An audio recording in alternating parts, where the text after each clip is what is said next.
Hi, it's Miss Anne Marie again, and I wanted to build off a little bit more of the video that we did last week and talk a little bit more about when we have a kiddo who is going to have a new sibling.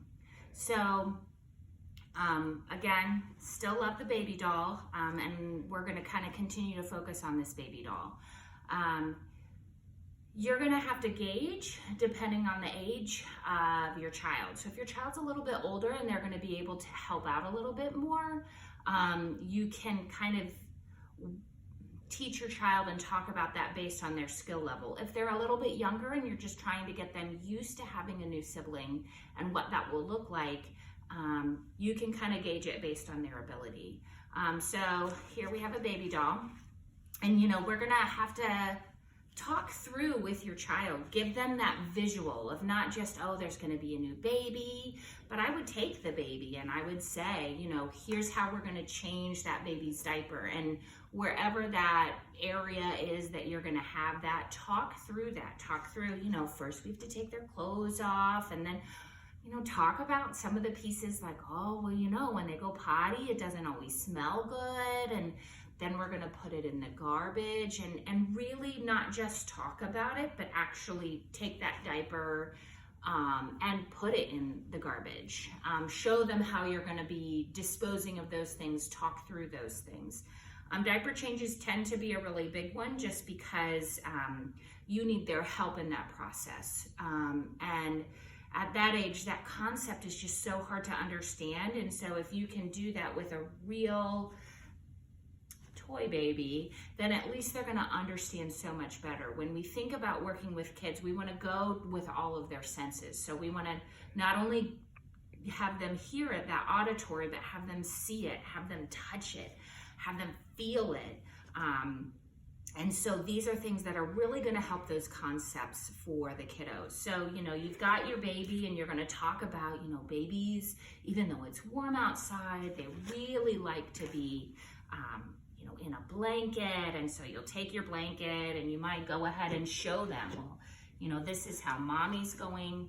And be careful. I didn't do a good example by picking the baby up like this, so you're going to want to make sure, we have to be careful and protect their little head and watch their little arms. And then we're going to wrap it around and make them all snuggly and nice.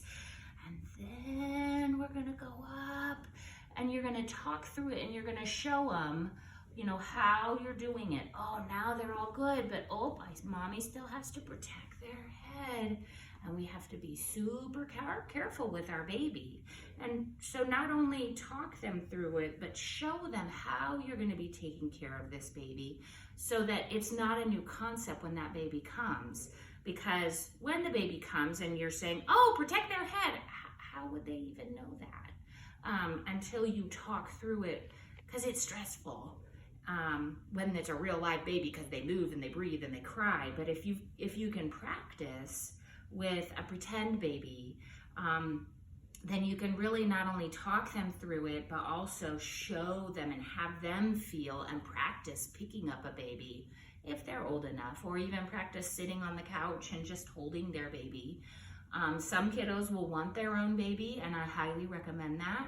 That's such a great opportunity for them to kind of have their baby to care for, and you can walk them through it. The other pieces that I think are really nice are to have them practice with some of the equipment that the baby is going to use. Probably some of that equipment used to be theirs.